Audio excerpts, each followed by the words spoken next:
I'm so excited to welcome you all to the Writer Center's virtual craft chat series, where we talk with writers a little less about what they wrote and a little more about how they wrote it. My name is Emily Holland, and I'm thrilled to have Sydney Lea here to discuss his latest poetry collection, What Shines. Sydney, thank you so much for joining us. Well, it's my pleasure and privilege to be here. Thank you. All right, so to kick us off, could you start by reading a couple poems from the new collection? Yes, I would be glad to. A lot of head nods in the audience. I have to greet a couple of dear friends, Alfred Nickel and Beth Cannell. I didn't expect to see them, but I'm glad to see them always. Yeah, this first poem is called Hi-Fi. It's I'm an old man, so it's remarkably retrospective. It's Hi-Fi. I think both little sisters were still too young for school. We brothers not many years older. I suspect that what I say is more than a bit sentimental and may not have a basis in anything real back then. So be it. But let me keep it, the five of us hearing the tune, the strings and horns so alive. It's good to be where we are, near our parents' new hi-fi, which spills into every corner. The fidelity, almost shocking. They've told us about its wonders, and now at last they own one.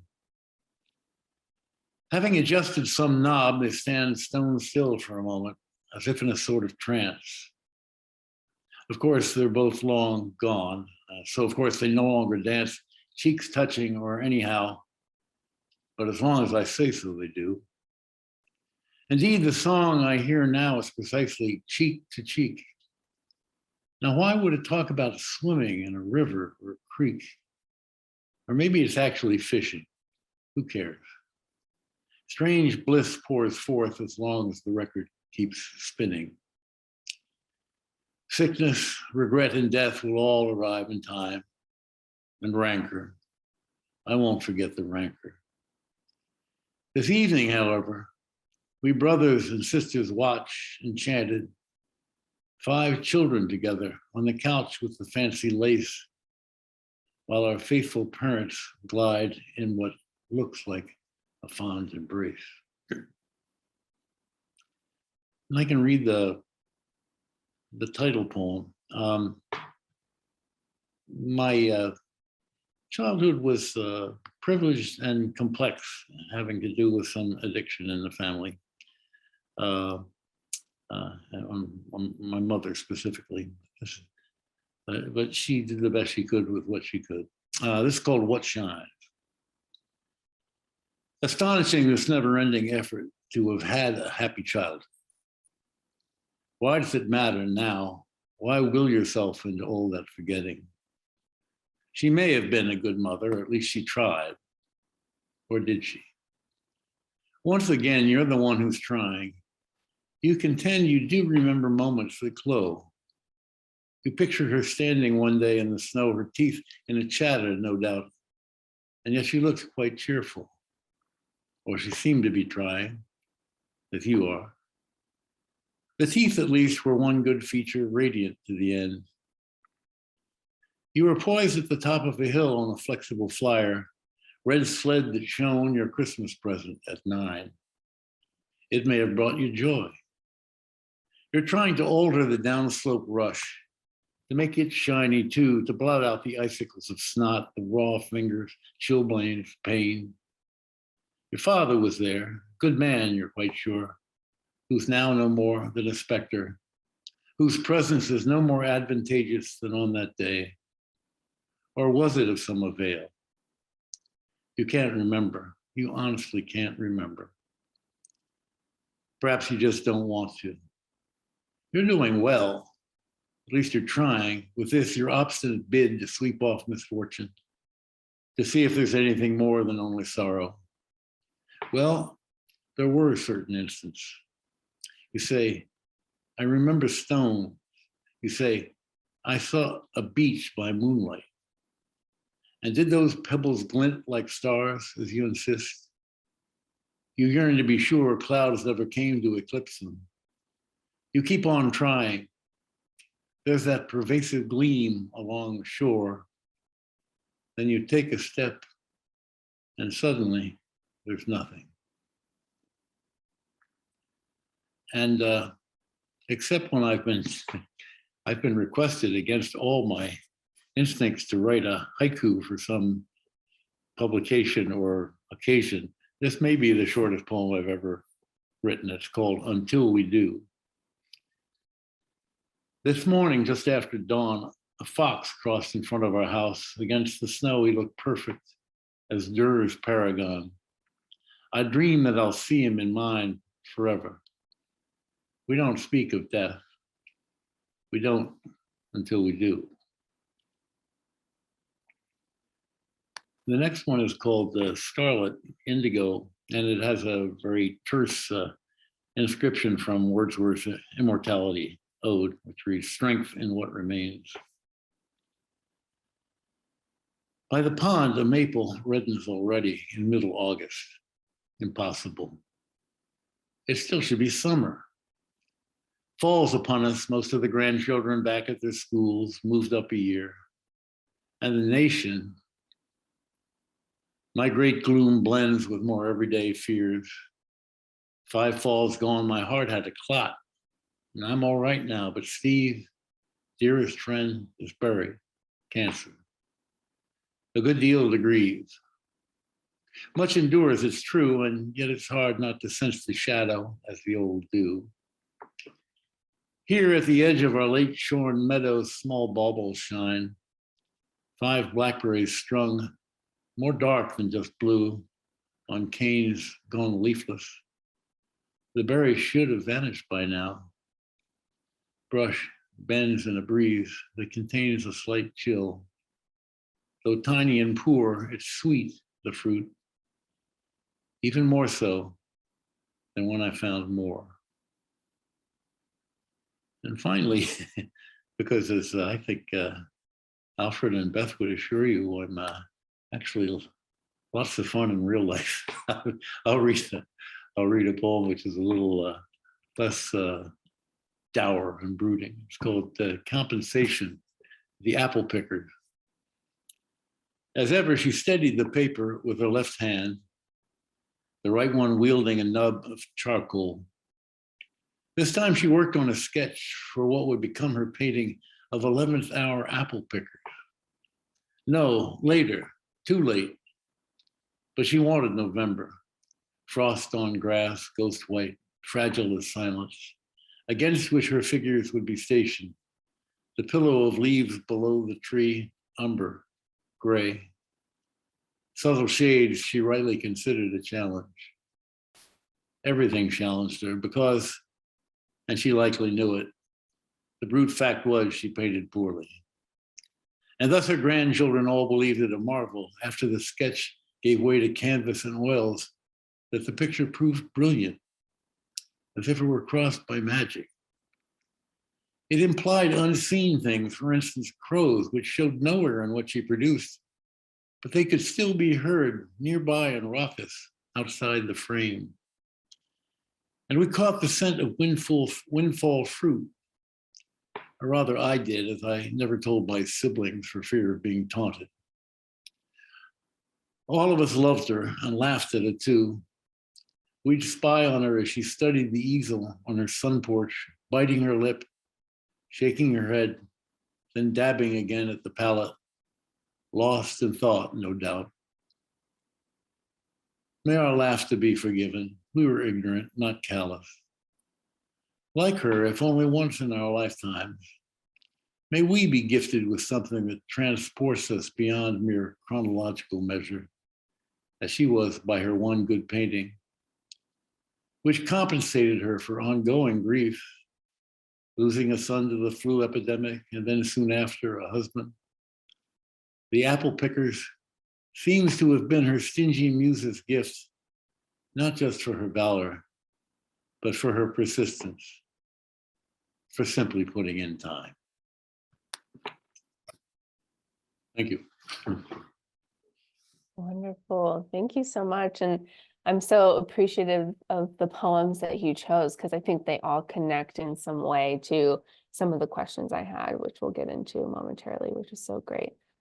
Always great to hear poetry out loud too, share that space. Before we really get into the questions, can you tell us a little bit about who you are, maybe as a person and a writer, and maybe how you came to poetry? I could take the rest of the allotted time to go into that. I'm a man who, to his great surprise, has recently turned 81, and I live in northern Vermont, or north central Vermont, and I've been in. I'm not a native. I was born in Pennsylvania, but I've lived in that part of the world. Some of it in New Hampshire, and then I escaped to Vermont for pinch me 57 years. And I came originally as a teacher at Dartmouth College, and I was there. Let me think. I was there for 9 years, and I was told that they had a rule of called publish or perish, and I had begun to teach the one and only creative writing course there was at Dartmouth in those days, which had been reluctantly offered after student petition, and I was in no position to teach such a course, but I did the best I could, and in teaching it, however ineptly or otherwise, an inkling to write myself returned. I had not written any poetry to speak of, except the kind that we all have, and don't deny it. You know, broke up with a boyfriend or girlfriend or whatever it might be, and got drunk and written something that you hope is decomposed in a landfill. But otherwise, I had written some fiction in college, but that was only for myself. Both my roommates were hard scientists, and they were polite but uninterested, basically. So when I got out of grad school, when I got out of college, I said, you know, I've got to do something with my life. I didn't want to go to Vietnam. My roommate had already been killed there, and I thought it was a bad adventure anyway. So I applied to graduate school, and then for a long period of time, I didn't do any so-called creative writing at all. I was busy trying to make my way as a wet behind the ears and extremely nervous teacher at this college. And then they offered this course to the undergrads. I think maybe, Alfred, you were in the second year of it at any rate. It was back around 1969, I think. And I was given the course to teach simply because the guy who was the chair of the department liked me, and he saw that I had not finished my dissertation. And he advised me that I had to do that or else I wasn't going to be around very long. I said, I've been trying, but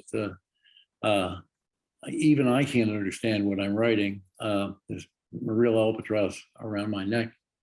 He said, well, the solution is I'll give you some help here. He says, I'll give you this course they've asked for, this writing course, and you can teach it. I said, well, why would I teach it? He said, well, it's not a real course.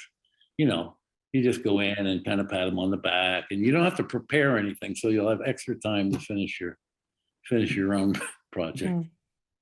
And once I got, as I started teaching this course, it rekindled my interest in writing. But I had also, for a long, long time, had relations with the tiny little hamlet from which I call you today, up in Washington County, Maine, on the New Brunswick border. And I'm old enough that I knew people here, men and women who existed in this part of the world before there was anything in the way of power tools or even electricity. And they had no, in other words, they couldn't turn on the radio for entertainment, let alone anything that is available to us. There was no movie theater for 100 miles. And so they had to make their own entertainment, which came in the form of storytelling. Very common in oral cultures.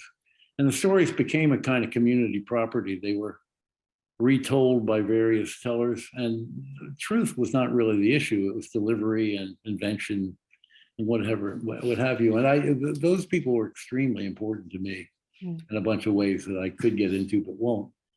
And I heard their voices, as I do even now, in my head every day. And I knew that they were, even then, even as a kid, I knew it was a fading culture. And I wanted to try and capture those voices on the page. But I didn't, I knew that I didn't have the talent of a Willa Cather or a William Faulkner or a Mark Twain, you know, to do that in dialect without sounding as if I were kind of condescending. And I didn't feel a bit condescending. These people were my heroes. Many of these men and women were heroes of mine. And I came up with this cockamamie, it may be, but enabling idea that if I tried to tell stories similar to theirs in poetry, I might capture some of the rhythms of their language and the cadences and their resort to metaphor without having to imitate it, basically. And so a lot of my really earliest work was very specifically narrative. I wrote long narratives, stories that were akin perhaps to theirs, not theirs, but akin to theirs, inspired by theirs. And although that narrative impulse doesn't result in the same long discursive poems as it did once, I still kind of hang on to what I call narrative values, characters, setting, even plot in some circumstances. And I include those values, I think, in most of my poetry. I want a reader to say, well, she can say, I was in such and such a place and I sat in such and such a chair. I'm cartooning a little bit, obviously. At least that much I do know. It's a way of inviting a reader in by my lights. So anyway, that's I'll stop with that. Yeah, no, that's wonderful. I think it's really impactful to hear that journey. And I do have a question later that hopefully we can talk about the intersections of those different forms of writing that you're engaged with too. But since you brought up narrative and storytelling, maybe we'll jump there first, because I had a question around what I was noticing in terms of the poems of this collection, that narrative urge that sort of opens up the reader to these full stories, right? We're so privileged to see and engage with these stories and be brought into them. And there's some beautiful moments too, where the speaker sometimes references that act of storytelling. I'm thinking of the poem 1949 with the line, "Like anyone else, I tell myself stories." And so I love the way that storytelling was sort of built into the fabric of even the speaker's voice here. So I wondered if you could talk about what that storytelling aspect allows you to do as, sort of embodying the speaker of a poem. What sort of maybe freedom does it give you? How does it kind of open you up to different possibilities? Well,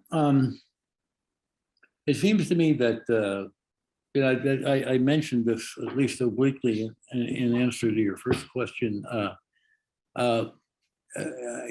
For me, the kind of poetry I write involves characters, even when the characters are somebody named I, and it feels to me as if, as in a story, the more you can do by way of identifying, as we used to say in the 60s, where that person is coming from, the more likely it is, this may be a naive assumption of mine, by the way, the more likely it is that the reader may want to enter that world and to hear that story and to hear that character enact whatever it is he or she has to say. I don't know if that's the kind of answer you wanted. For me, it's neither liberating nor confining. It's just what I do. I don't know. I've never really tried very hard to consciously to write in any other way than the way that I more or less have from beginning to end. I mean, there are changes, I hope, in the canon, but I've always, as I say, it's I'm not I'm neither proposing it as a virtue nor a vice. It's just the way it happens for me. Mm-hmm. Yeah, the way you've sort of found your voice in that element almost. I say there's something about the, as I get older and my memory shrinks, it seems, by the moment. I've always had a capacity to remember things that people say much more vividly than things, what they look like, anything I've read. I mean, I can retain all that stuff to some degree, to a lesser and lesser degree, but things I heard when I was 3 years old, I can remember them, I can quote them. I mean, they're not great lengthy narratives, but they're little parts of stories or whatever. So it seems somehow something that I've always been attracted to. Yeah. Yeah, I especially loved the way that you brought in different voices to these poems too. We really feel those characters, as you're saying, come in and out of the poems, interact with the speaker of the poem. And I felt the sort of present of the narrative in each poem sort of moving through, which was really lovely, especially kind of moving through these different parts of the manuscript as well. When you were reading poems earlier, you mentioned sort of your earlier poems being longer form narrative. And you mentioned that one poem being maybe the shortest one that you've written. And there is a sort of long sequence here, the animate objects sequence in this collection. So I wanted to talk about how you maybe approach the long poem versus maybe what we can think of as the short poem or a shorter poem for you. Yeah, I'm always curious about that.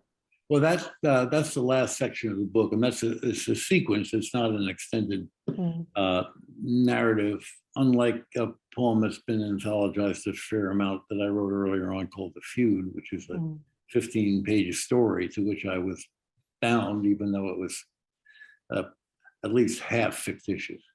In this case, those poems were produced by way of the COVID siege. I'm not an overly sociable fellow, but my wife and I get around and visit our friends and go to this and that, go to the movies, go out to eat, whatever. I mean, well, we weren't doing any of that. And it struck me that a lot of the material that I have gleaned over the years had to do with face-to-face contact with other people and what I took from their addiction and their character and their presence. Well, I was deprived of that.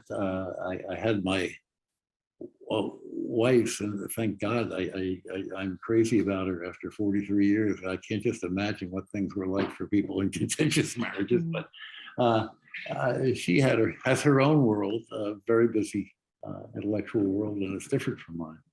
So I said, well, what am I going to write about here? I can't just be remembering all the time. I'm a great one. I have an elegiac inclination by nature, it seems also, but I can't be doing that the whole time. And so I decided I'm going to start looking around the house at these inanimate objects, like an old duck decoy, decorative one that was carved and presented to us by my wife's late grandfather, lovely man.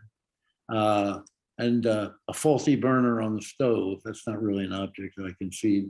A clock, a grandfather clock, a model ship. Anyway, they're all cataloged in that sequence. But I decided that I was going to look at these inanimate objects and try and animate them in some way. See, try to imagine the story behind them, because a lot of them, their provenance is quite unknown to me. I know that I have a grandfather clock that was carved in 1891 and bought by my great-great-grandfather in Pennsylvania Dutch country. To my shock, I discovered from his son, his oldest grandson, my father, that these fabulously wrought grandfather clocks were pretty commonly fabricated town to town. There was always some guy that could make one. It seems like magic to me, but at any rate,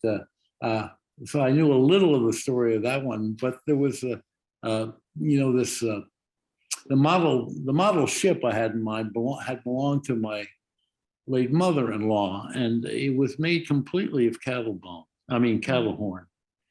And I knew my mother-in-law. I was very fond of her, and I knew that she hadn't spent a whole lot of time around cattle. So I was curious, and I never did ask her. It never occurred to me to ask her before she died something about this boat. But due to upbringing, I've been around cattle a lot, and I could recognize, in fact, even some of the horns, the breed they came from, and so forth and so on. So I tried to imagine how it came into her ken, and then I got all poetical and saw it, and I'm sure this reflected my mood during the COVID crisis, is just kind of floating aimlessly about with nothing, no particular destination in mind. I'm not going to mumbling about all this kind of thing and improvising, but that was the idea, that I would take all these objects. And I also wanted, when I got each individual poem written, I wanted to organize the sequence in a way that would tend cautiously toward hopefulness at the very end. I wanted us collectively, humanly, not to be stuck with this particular plague forever, or at least not in its murderous form. And I wanted life to go on in a cheerier way than it had been possible to lead it in the preceding year and a half or so. Yeah. I love that sort of arc, not just within that sequence, but how it carries us across the collection too, and then where we sort of land at the end of the collection. Really beautiful, kind of poignant, and also almost forces us to want to go back through, right, to return to the beginning in some way. That's you can't imagine how reassuring that comment is. But I've always, I was joking about being lots of fun in real life. But I don't. It's easy. It's kind of lonely writing of any kind. You sit there with a blank sheet of paper. You're all by yourself. Nobody's going to help you out with it unless you have AI, which I don't know anything about. And so I think oftentimes some of our broodier thoughts get onto the page. But facile pessimism is not of any particular value to me. I mean, that's the easiest thing in the world. Say, well, the world's going to hell. There's nothing we can do about it, and it sucks. I always like to hold out the hope, however attenuated, that that's not necessarily a permanent condition. That things may improve, in fact. Yeah, it looks like I do have a question in the chat, so I'll go there briefly. And just a reminder to folks in the audience, please post your questions in there. I'll get to as many as I can. Linda said, I noticed each of your poems is written in a different format, 3-line stanzas, 2-line stanzas, and longer in others. How do you decide what the poem will look like? I can say something really cute and evasive, but it's really not entirely. That's up to the poem. That's not up to me. I roomed for a year with a couple of guys who were architecture students at the University of Pennsylvania, and their mentor was a famous architect named Louis Kahn, and I remember both of them coming back from their very first session with Professor Kahn and saying he said the most important thing he could teach us was how to recognize what the building wanted to be. And I have a similar feeling toward poetry. If I know where it's going before I start and know how it's going to conclude and how I'm going to shape it, I can almost guarantee you that it's going to be terrible. Because there won't be any discovery in it for me. There won't be any excitement of making connections that I didn't know I could connect, or writing about things that I didn't know what were on my mind. But that said, see if I can explain this in a reasonable way. Robert Frost once said, there's a reason why we talk about musical strains. And he liked the idea of, as you know, of presenting a colloquial voice within very strict limits. I mean, astonishingly strict limits that he could have written so much good poetry. 10 syllables per line is just mind-boggling to me, at any rate. But I have found that that having produced a draft or two, trying then to impose a form upon it is more liberating than confining. Because in the process of doing that, somehow, certain possibilities of language seem to emerge. This is very hard for me to describe. But say I've written a poem, a draft that's, pick a nice round number, like 64 lines, or let's call it 65 lines. And I will say to myself, well, okay, I wonder what this would be like in quatrains. And I write 16 quatrains. I don't know about that. What if I did, eight octaves? What's the word I want? 8 line stanzas. Octuples, I suppose. That's a little better, but I'm not sure I like it. Well, what if I add a line, then I can have 11 line stanzas. That would be interesting. So I just mess around with the materials in that way. It's not. I'm not trying to be formally clever. I'm just, moving the material around almost as if it were a building, or a wall or whatever you're trying to construct, and seeing where that leads me is often opens up possibilities that I didn't know were there. Another thing I will do is I'll read through such a draft and I'll say, I see unintentionally that line 2 rhymes with line 5. Well, what if I do a bunch of stanzas and every one of them will have a rhyme or a slant rhyme on 2 and 5? And I'll try it. I always give myself utter permission to cheat, of course. But I have found that mucking around with the language in that way, and I think it's quite inobvious in most cases, but I do tend to write in meter. It's not they're usually not typical, they're not usually iambic pentameter or a tetrameter or any of the other ameters. They tend to be unusual meters, but those two open up possibilities for me. Well, I got too many stresses in that. I got to cut that out. And if I think it's something that's really important, it's going to have to go someplace else because it doesn't fit that line.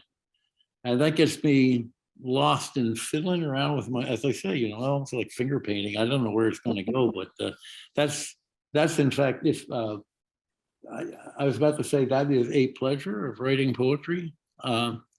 It may be the pleasure for me. I have a lot more fun with revision than I do with composition. I love that.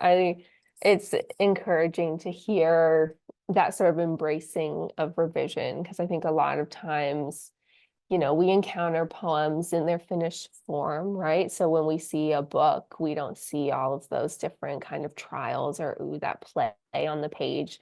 We see the finished project, which might have some play to it, but we don't get to see all those movements. I think it's, a great reminder that we can play on the page too.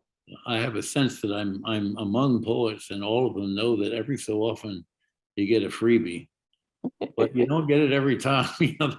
That's the reward you get for the 50 that you had to do the blood, sweat, and tears number on, and then you get one given to you it's seemingly out of nowhere. You mentioned rhyme, and I had a question or a couple questions around your use of rhyme, which we could kind of hear as you were reading poems earlier, which is really lovely. But not necessarily strict rhyme schemes, but some slant rhymes, some different kind of playfulness with internal rhyme and things.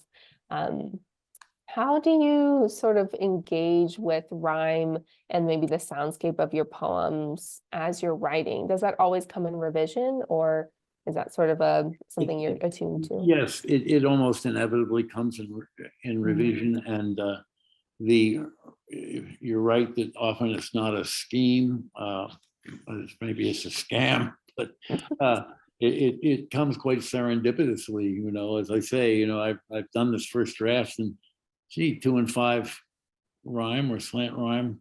Let's see if I can keep up that 2 and second line rhyme with fifth line for as long as the poem lasts.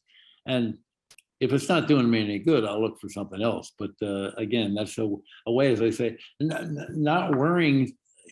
You know, I think, and I don't exempt myself from this indictment, but I think English teachers tend to treat poetry as kind of like criticism in reverse. You know, the poet had an idea, and then he poured on all this language and fantasy, simile, and metaphor, and what have you, so that we can come along and peel that all away and find out what the meaning is. You know, and you know, when I read a poem, I admit that I'm looking for meaning, amongst other things. First of all, I'm looking for charged language, but I may be looking for meaning. But if I know what the meaning is before I start, as I say, the ball game is over. So the element of play is very important to me, and there's a lot of playfulness in revision for me. Yeah. Yeah, it's interesting what you say about sort of the ways that we're taught poetry, right? I also teach Introduction to Creative Writing, and some of that is almost unlearning those early habits of, you know, the poem as a puzzle versus the poem as a place for discovery. And you mentioned the way that you sort of were spearheading the creative writing class at Dartmouth. So I wondered if you could talk a little bit about the impact of teaching creative writing. What did you teach yourself along the way, or sort of learn through that process?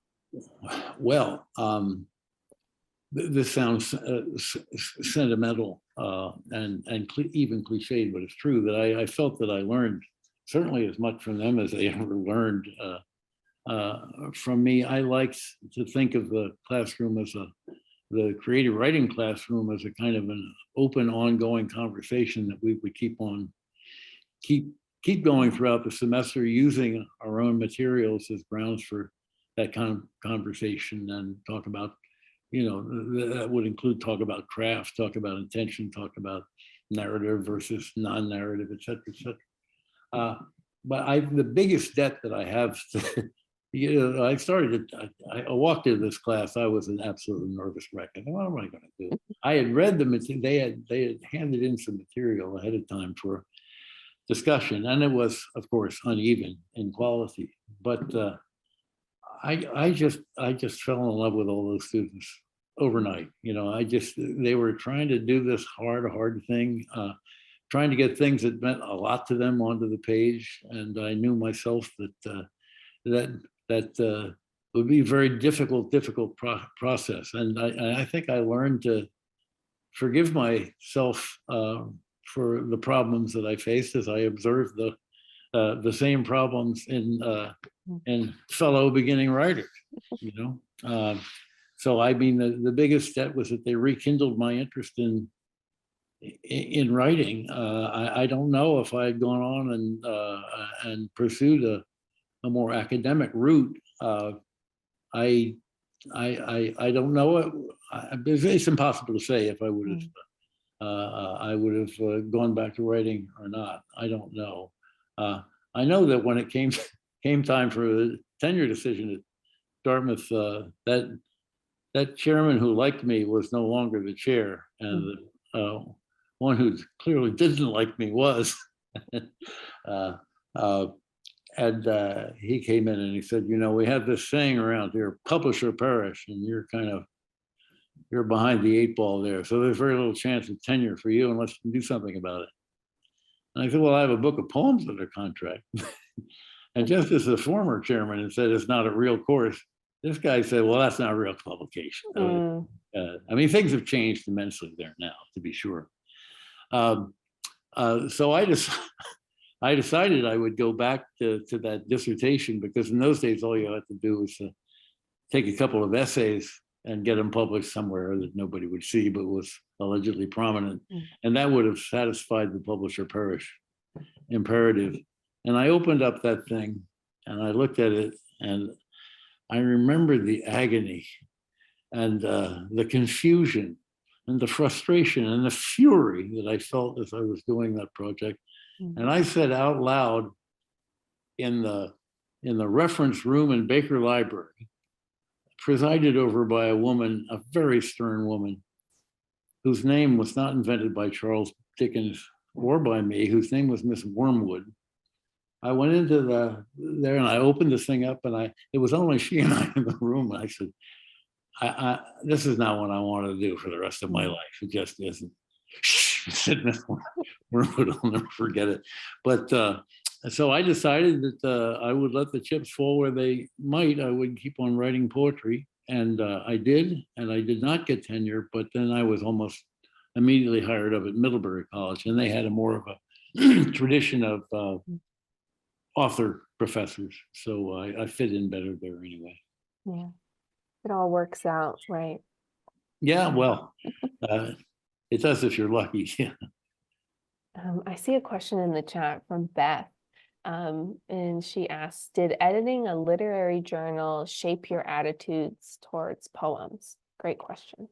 I don't know that it affected my taste necessarily. I mean, I came across authors who just banged me between the eyes and opened up possibilities, I suppose, or ideas about poetry that I might have not have had before. That I really don't regret a moment of doing that. I was 13 years at doing it, of doing that magazine. I learned an awful lot in the process. One of the things that it was particularly helpful to me, as one who, like any of us here, got and continue to get multiple rejections of my work. I realized that in our case, 9 times out of 10, a rejection had to do with the fact that we just didn't have any room. We came out 4 times a year in a format of 128 pages, 5 of which are taken up with front matter. And even back then, before the computer, we're going to like 350 poems a week, 50 stories, 10 essays, what have you. So it taught me not to feel too rejected by being rejected. It didn't get me down. I knew that I also knew that I had rejected some work that I missed out. I was blind to, which there was one, I won't name any names, but there was one woman who I repeatedly rejected her work. And then later along, I read a review of this book, which looked pretty interesting to me. And as I read it, a cold feeling crept over me. I said, God, this is good. And I turned down chapter after chapter of it. So it also led me to understand through my own mistakes that editors can make mistakes. And sometimes it's just an issue of taste, you know. That's why it's important, as you know, Emily, it's important to have a look at the magazine you're submitting to before you do it. You know, you don't send a book about butchering hogs to the PETA Foundation or whatever. Well, that's exaggerated to be sure, but the principle applies.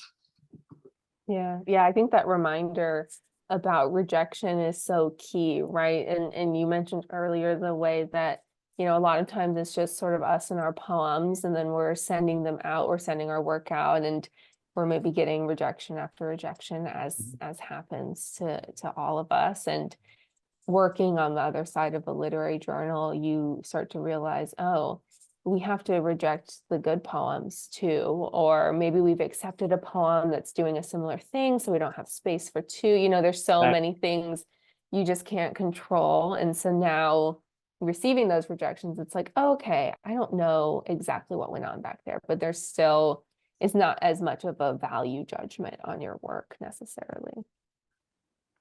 I know that when we first started the magazine, there's a whole subculture out there of people just waiting to pounce when a new magazine started. Well, there's one that hasn't rejected me. Let me try it.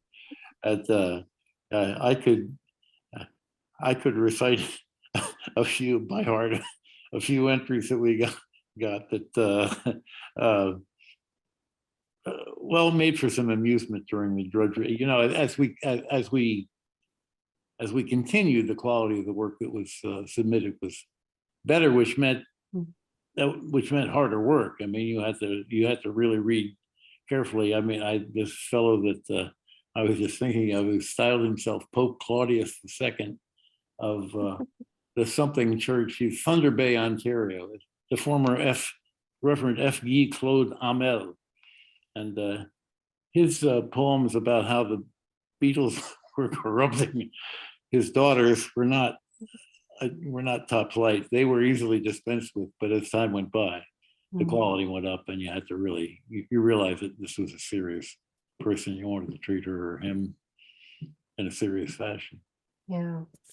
Yeah, I wanted to talk about the title poem a little bit, which you wonderfully read for us. And I think there's often a lot of pressure that maybe comes with a poem being the title poem. It sort of stands out, and it kind of brings out a lot of the themes that I saw in this collection in particular. There's a lot of memory and kind of misremembering or losing memory, processing the past, but also kind of thinking towards the future. So I wanted to know, at what point in this process did you know that that would become the title of the collection, or vice versa? And how did you then kind of build the collection around that poem? I came to realize that it was going to be the title of the collection when my editor said it ought to be. Mine had originally been called Suspension. That's one of the poems toward the end of the book. But my editor, Martha Rhodes at Four-Way Books, is terrific. And she was right. It was a much, much better title. And not that I had consciously built the book around that, but I saw when she selected it that, as you have implied, maybe some of the themes and issues that are raised throughout the book are contained within that poem. Yeah. Yeah. Yeah, it's kind of interesting the way that I think you know. So what's the deal on that book? You know, like I never set out to write a book. I just get to a point where I think, oh, I've got enough material here. I want to see if it can be a book. But at any rate, God, now I've lost track of what I was going to say. I'm sorry. It's gone. It was such a good point. Shame to lose it. I've lost it. maybe it'll come back to you. I did want to talk a little bit too about your ending. So we talked about the ending of the collection, that sequence of poems, but so many times in these poems, we would get through the poem and then be hit with this kind of solo line at the bottom of the poem. And there was so much meaning and impact sort of in those movements from the poem to that final line. So how do you generally navigate the ending of the poem? And what is the role of that kind of ending line? Where do you want the reader to land? I had never realized that was a tick of mine, that single line, until my friend Garrett Kaiser, a wonderful writer known mostly for his nonfiction, but also a good poet who lives up near where Beth Cannell lives. He pointed that out to me, and I had never reflected on it before. It's interesting that you know, I write. I've got seven books of I like to call them lyrical essays. The term creative nonfiction puts my teeth on edge. And I've recently, with the woman who edited the magazine, edited that book for me. We did an interview which will come out in Fourth Genre magazine, and a lot of it was devoted, of course, to, well, what is the distinction between writing lyrical prose and writing lyrical poetry. And my take, and it's just my take, is that the essays, at least the essays that I tend to write, are very open-ended. You know, they're almost stream of conscious, and they never conclude in the sense that, well, this is what this has all been about. You know, they're more apt to sort of stop mid-sentence or end on an image than to come to any kind of putative conclusion. And I said that in writing, the difference for me in writing poems is that I don't want them to be didactic or too authoritative, too much in the way of telling you what you're supposed to think about them. I want them to remain open-ended and available to whatever response they invite. But I also feel this compulsion to make the poem somehow a self-contained unit. So that last line is ordinarily, I mean, there are lots of last lines in this book or any other one. I would say as a rule, that last line is that hard stop. It's a kind of almost a formal thing, you know. This meditation is over. It's still open to your responses as it ever was, but I want, you know, to me, if I wrote a really, really good poem, a really good ending for me would be one in which the reader looked at it and said, that really couldn't end any other way. You know, that's really, that's the right ending for that poem, which is not to say that explains everything and, you know, what the author had for breakfast or whatever it may be. But it does contain the poem in a way that seems appropriate. Yeah, walking that line between summing everything up versus sort of opening just slightly at the end, right? We have that kind of conclusion, but there's a little bit more that the reader can come into as well. Yeah. I remembered that, you know, one of the things that I learned to caution my writing students about was what I called it the Arthur Miller ending, you know, where all of the drama has been played out and all the characters have been dispensed with in one way or another. And then some character comes on stage and tells you what it was all about. You know, it's kind of, there's a condescension in that, you know. And just in case you're not smart enough to have noticed what I've been at work on here in the preceding 15 lines, here's what it's all about. And that's a really, of course, a deadening kind of thing. Yeah. Well, we're sadly just getting to the end of our hour. So I wanted to turn to maybe our last question, unless other folks have a final question for the chat. But what is your kind of go-to craft advice for poets who are kind of looking to deepen their relationship with poetry in their own work? Well, I can only share sort of what works for me, and that is to say, as I make my way around in the world or whatever, there's certain things kind of catch my attention very very vigorously, and often I don't know really quite why. But anyway, I still throw that in. So I get 2 or 3 of those and I say, well, I'm going to write the poem that connects all these things. I assume they are connected because I'm the one that noticed them, you know? And that's an interesting process of discovery for me. Why do these things catch my attention? Is there a way that I can get that across without having to explain it, without the Arthur Miller ending? So, I mean, that's you know, and one of my early mentors, I went to school before there were any of these creative writing courses at all, but I was lucky enough, by way of the magazine, to cultivate a good friendship with Robert Ben Warren. And of course, I always ask this multiply be Pulitzer eminence, you know, what advice do you have, you know? And he said, yeah, you just go out and notice things. You gotta notice things, And I think that's good counsel. If you want to write about something that is of note, make sure you notice it in as much detail as you can. I know yesterday was not a nice day here when we drove to the nearest thing that passes through a largish town to do some grocery shopping. It's about almost an hour away. And just before you get there, there's a paper mill in the town just north of it. And that's the main, almost exclusive employer in that part of the state. And there were all these very neat and well-tended trailer in a trailer park,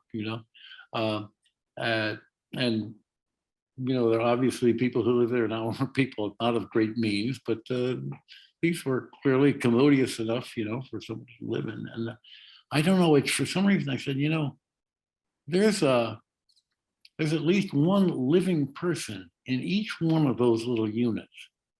It's just astonishing to me. I mean, and the astonishing part is each one of them is living a life and dealing with issues that are just as grave to them as any that you confront. Now, I don't know what I want to do with that, but it came on the same day when I noticed that the little table where I was sitting at with this computer open in front of me, that there were a couple of little round marks on the table. And I realized I bought this little camp in 1967 for $500. And back in those days, I was an absolutely avid fly fisherman. And those little round indentations on the table came from my fly tying vise. I don't tie flies anymore. I almost never fly fish anymore. I kind of had my fill of that maybe 10 years ago. I still do it some, but I was at one point in my life, I was really an addict. And I looked at them and I said, boy, that's a real change in how I was feeling when I sat here and made those impressions and the way I'm feeling now. Be hard to describe exactly what it was, but I mean, that's what the writing's all about. So maybe those two things, the trailer community and these impressions, they caught my attention. So I suspect that they're related in some way, and I'll explore what they are when the time comes. That's wonderful. Yeah, I think it's an important reminder, especially in a great way to close the chat too, right? Where does our attention take us, and how can we honor that attention in our work too? So thank you so much, Sydney, for your time, your generosity. It's been so great to chat with you and to spend time with your work. Everyone, thank you for joining us this evening. Please buy a copy of the book. The link to